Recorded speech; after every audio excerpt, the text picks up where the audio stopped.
I remember little of my homeworld before I entered my master's service. It is not as it was. There is little left of such memories. Or the planet itself. I've heard tales of Malachor.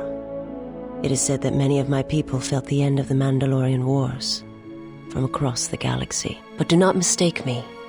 I did not mean to draw comparisons between Katarr and Malachor. My homeworld still exists. It is intact. The planet was not destroyed. It remains. It orbits, dead in space. But nothing lives on its surface.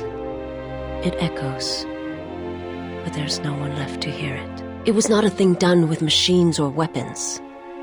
The Force is far more terrible, and it touches more lives than any machine can hope to slay. For everyone that feels the Force, strongly, deeply, each one feels and perceives it in their own way.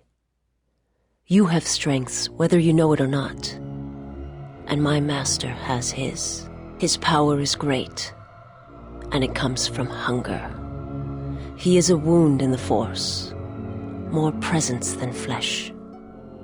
And in his wake, life dies, sacrificing itself to his hunger. And those who feel the Force strongly are beacons to his hunger. My people, my planet, would have been attacked in time. It was inevitable. Yet we could do nothing about it. The Jedi, the last council of the Jedi, came to our world to meet in secret.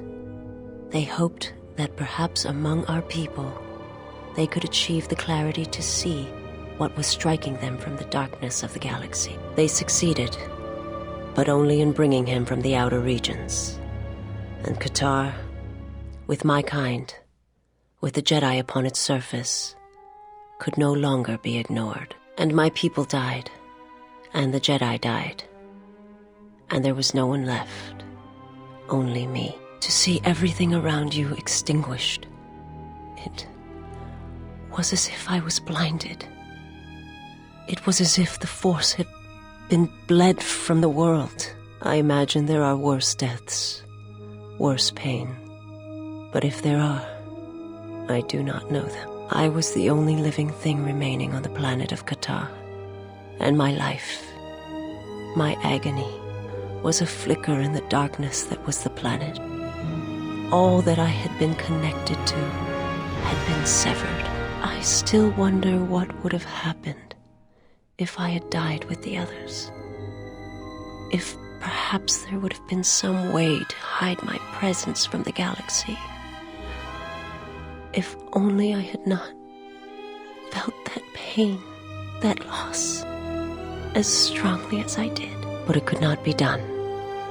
When the life was bled from the planet, and yet somehow I remained, my master came for me. He walked upon the surface of my dead world, and there, lying in the bodies of my race, he took me for his own, and he made me see.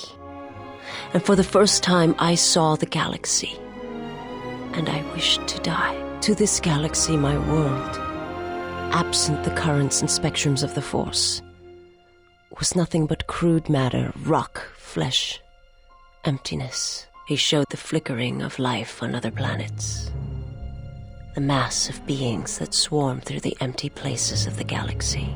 To see such creatures, disconnected from themselves, their world, their place in it, unable to see the currents and how they affected everything around them. He showed me to make me believe in his cause. He convinced me the galaxy, all life, must die.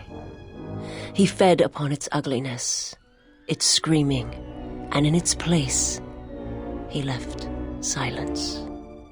And where there was chaos, he brought stillness and order. He cannot deny his hunger for long. And any gathering of Jedi is something he cannot long resist. And now that the Jedi are vanishing, I do not know what will happen.